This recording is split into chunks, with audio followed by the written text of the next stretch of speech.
All right, so get this. Today, we are going to do a deep dive into the world of Gökçe Mehmet AY. Okay. And we're talking mechanical engineer, Wow. PhD, Ah, but also a science fiction writer and an entrepreneur. that's impressive. Yeah, it's like he took every single cool side hustle and made it his main gig, so buckle up, because we're about to uncover why this guy is someone you definitely want to know about. Well, what I think is so fascinating about Gooks is that he's really mastered not just one, but two really niche fields. Okay. The first one is tribology. Tribology. Have you ever wondered why your bike chain needs oil? Or why your knees don't just, like, grind to a halt? Yeah, actually, now that you mention it. That's tribology, the science of friction, wear, and lubrication. Wow. And Gooks's work, on steel systems and lubricants is critical to making everything from cars to giant factory machines run smoothly. Okay, that's just one piece of the puzzle. Right? He's also got this deep expertise in something most people have never even heard of. Right. Hexagonal boron nitride. It's like this, wonder material, super environmentally friendly, and can be used for a ton of different applications. It's true. Think of it like this. Imagine a coating that could make your phone screen virtually scratch-proof Oh, wow. or protect a spaceship from the insane heat of reentry. That's the kind of potential we're talking about with hexagonal boron nitride. It's incredible. And Gökçe actually has a patent for using it in a very special type of polymer grease. Oh, really? This isn't just theory. He co-founded a company called Boltec to actually bring this innovation to the real world. So he's not just a lab rat tinkering away in isolation. He's taking this cutting-edge research and turning it into practical solutions. Absolutely. And hold on, because it gets even more interesting. Remember how I mentioned he's a science fiction writer? Yeah. It's more connected than you might think, right? Yeah. I mean, science fiction often explores the possibilities and consequences of new technologies. Exactly. It requires that same innovative, forward-thinking mindset that drives Gökçe's work in the lab. His short story collection is called, get this, Kanyan Altında Bir Tekinsiz. Wow. Now, I might not be fluent in Turkish, No, I don't. but even the title sounds intriguing. It does. I wonder if it explores themes of friction, wear, or maybe even the societal impacts of these advanced materials like boron nitride. It's fascinating. Okay, I'm officially hooked. Yeah. This is way cooler than your average engineer. I know, and there's more. More. During the peak of the COVID-19 pandemic, remember the scramble for ventilators? Oh yeah, how could we forget? Gökçe actually stepped up and joined the RespirWorks open source ventilator project. Basically, they were working to make ventilator designs freely available so anyone with the right tools could build them, especially in places where access to medical equipment was limited. Wait, so he's using his technical know-how to tackle global health crises too? Yeah. This guy's like a real-life superhero. It really makes you wonder how his science fiction writing influences his views on the role of technology in society and solving these real-world problems. For sure. It's a fascinating question. It suggests that, for him, innovation isn't just about cool gadgets or scientific breakthroughs. It's about making a tangible difference in the world. Yeah. And this isn't just a side project either. His commitment to sharing knowledge is evident in everything he does, like writing a book on informatics tools for academic research. It's like he's not just climbing the ladder of success, he's sending the elevator back down for others. Exactly. I mean, how many people do you know who are experts in friction science, writing sci-fi novels, and helping design life-saving medical equipment? This is what a modern-day Renaissance person looks like. It's truly impressive. What I find really striking is how each of these pursuits, as diverse as they are, they seem to inform and enrich the others. Yeah. This brings us to another interesting aspect of Gökçe's expertise, CAD design. CAD design. Now, for those who aren't familiar, CAD stands for Computer-Aided Design, which is basically software used for creating 3D models. So it's like digital sculpting, but for engineers. Exactly. I'm starting to see how this all connects. Knowing how to design things on a computer is crucial if you're working with complex materials and trying to create these innovative products. Precisely. It's like having a mastery of both the theory and the practice.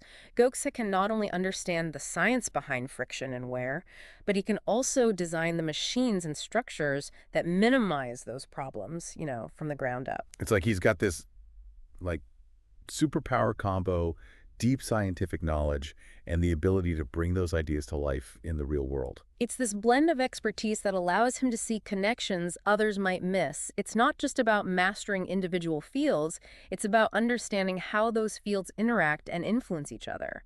I'm starting to see a pattern here.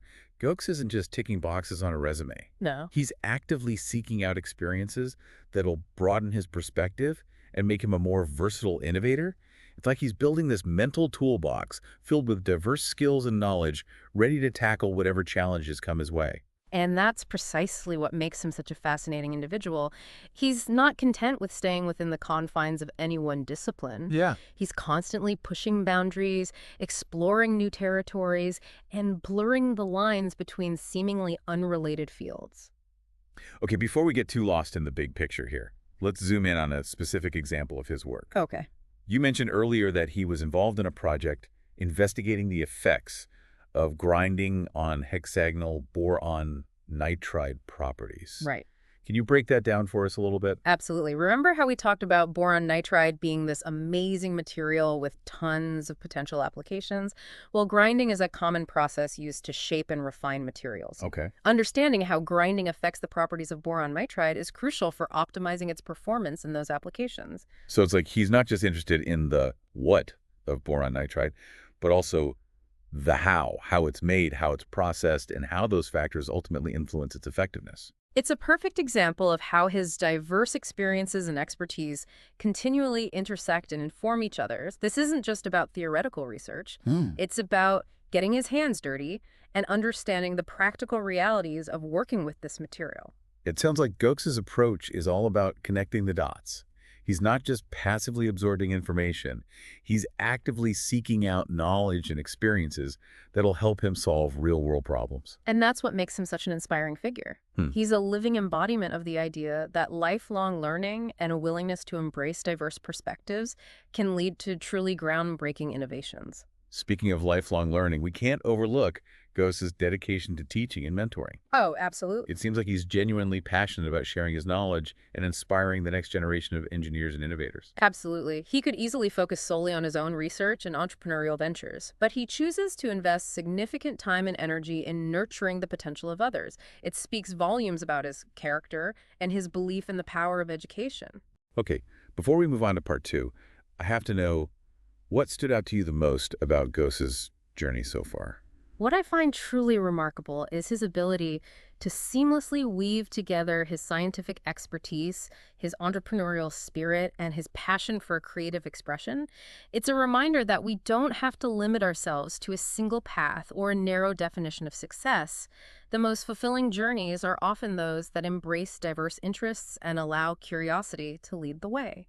Yeah, it's like he's creating this blueprint for how to live a life filled with purpose and impact. Absolutely. You don't have to choose between being a scientist, an artist, or an entrepreneur. You can be all of those things and more. It's so inspiring, especially in a world that often pressures us to specialize and fit into these neat little boxes.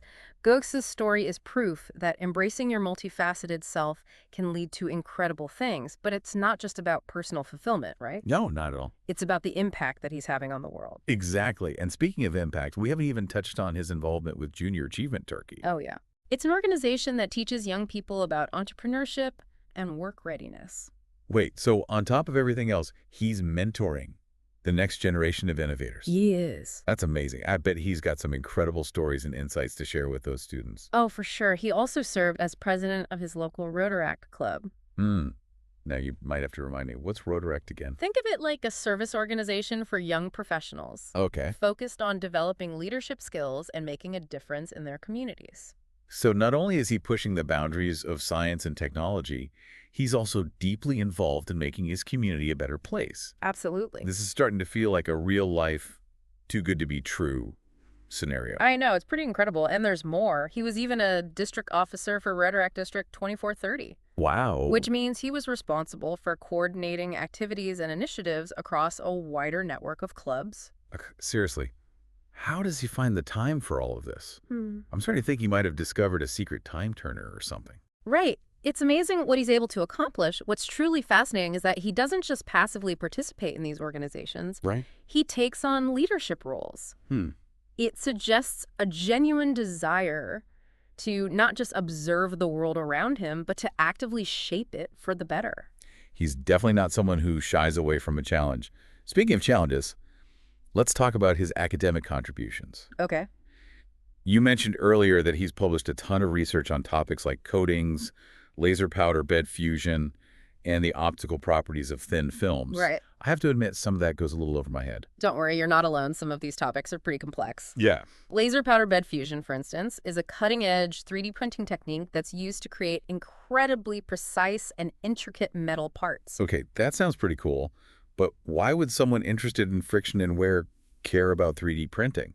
Because it opens up this whole new world of possibilities for designing and manufacturing materials with enhanced properties. Imagine being able to create surfaces with microscopic textures that reduce friction or components with complex internal structures that make them stronger and more durable. So it's like he's using every tool at his disposal to kind of push the boundaries of material science, whether it's through these traditional research methods or these cutting-edge manufacturing techniques. Exactly. And his publication record is quite impressive. Yeah. It reflects a deep engagement with the scientific community and a commitment to advancing knowledge in his field. But remember, he's doing all of this while also co-founding companies, writing science fiction, and mentoring young entrepreneurs. Right. It's almost like he's cracked the code for living multiple lives simultaneously. It's a remarkable feat of time management, and it's a testament to his seemingly boundless energy and enthusiasm. Totally. But what's even more impressive is the quality and depth of his work across all these different domains. He's not just dabbling. He's making significant contributions in each area. You know, it's funny. At the beginning of this deep dive, I was a little skeptical. I thought, okay, here's another overachiever with a flashy resume. Right. But the more we uncover about Gökçe, the more I'm convinced that he's the real deal. I agree. He's not just chasing accolades or trying to impress people. There's a genuine passion and purpose behind everything he does. I think you've hit the nail on the head. He's not driven by ego or the need for external validation. He seems to be driven by an intrinsic desire to learn, to create, and to make a positive impact on the world. That's a beautiful thought. And speaking of making the world a better place, we can't overlook his involvement on the Quality Committee and Vocational Improvement Committee of the Chamber of Mechanical Engineers in Eskişehir. Yes. Another example of his commitment to not just excelling in his own work, but also elevating the standards and professionalism of his entire field. It's like he's saying, I'm not content with just being successful myself. I want to create a system where everyone has the opportunity to thrive and reach their full potential.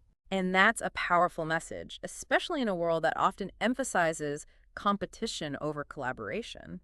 You know, it just occurred to me that we haven't even touched on his role as an Overleaf Advisor board member. Oh, that's right. Overleaf, for those who aren't familiar, is an online platform for collaborative writing and publishing, especially popular among researchers and academics. Exactly. It's another perfect example of how he's working to improve the tools and resources available to others, making the process of sharing knowledge more effective and accessible. It's like he's not just building bridges between different fields of knowledge. He's also building bridges between people, fostering collaboration and empowering others to achieve their goals. It's a remarkable testament to his generosity of spirit and his belief in the power of collective action. Okay, we've covered a lot of ground in this part of the deep dive. We've explored Gökçe's involvement in community organizations, his dedication to his profession, and his impressive publication record. And through it all, we've seen this incredible drive to learn, to connect, and to make a positive impact. It's been quite a journey, and we're not done yet. There's still one more fascinating chapter to uncover in Gökçe's story. Oh. And it might just be the most surprising one of all. Okay, so you've been teasing this big surprise this whole time. Yeah. Spill the beans. What haven't we covered yet about Gökçe Mehmet AY? All right. Well, we've talked about his scientific expertise, Yeah. his entrepreneurial ventures, Wow. his community involvement, and even his science fiction writing. Right. But there's one final piece of the puzzle that might just blow your mind. Okay, I'm all ears. Hit me with it. Okay, so remember how we talked about Gökçe's commitment to making a difference in the world? Yeah. Not just through his research, but also through his community work and his involvement in that open source ventilator project. Yeah, totally. It seems like he's always looking for ways to use his skills and knowledge to solve these real-world problems. Well, get this. He was also a member of the Eskişehir Young Entrepreneurs Board of the Chamber of Commerce. Wait, seriously? So on top of everything else, he's also actively involved in supporting and promoting entrepreneurship in his community. It's almost like he's determined to leave no stone unturned when it comes to making a positive impact. Wow. He's not just content with being, a brilliant scientist or a successful entrepreneur. He wants to create an ecosystem where others can thrive and pursue their own dreams. This is starting to feel like a masterclass in how to live a life of purpose and impact. All right. It's like he's showing us that it's not about choosing one path or one passion, Uh-huh. but about finding ways to weave them all together into a tapestry that's both rich and meaningful. And that's precisely what makes Gökçe Mehmet AY such an inspiring figure, He's a living testament to the idea that we don't have to limit ourselves to a single definition of success. No. We can be scientists, artists, entrepreneurs, community leaders, and so much more all at the same time. It's like he's giving us permission to embrace our own multifaceted selves and to pursue our passions, wherever they may lead. And the coolest part is that it's not just about personal fulfillment. Right. It's about using our unique skills and perspectives to make a tangible difference in the world. So as we wrap up this deep dive, Yeah. I want to leave you with this final thought. Gökçe's story is a powerful reminder that innovation can come from the most unexpected places. It's not just about having a brilliant idea. Yeah. It's about being open to new experiences, connecting seemingly disparate fields, and always seeking ways to make a positive impact. And if you're feeling inspired to learn more about Gex and his work, I highly recommend checking out his science fiction collection, Kanyen den Altında Bir Tekinsiz. It's a great read. Who knows? It might just spark your own creative fire and lead you down your own path of innovation and discovery. It's been a pleasure diving deep into the world of Gökçe Mehmet AY with you. Likewise. His story is a testament to the boundless possibilities that emerge when we embrace curiosity, creativity, and a commitment to making a difference. Thanks for joining us on the Deep Dive. We'll see you next time for another fascinating exploration into the world of ideas and innovation.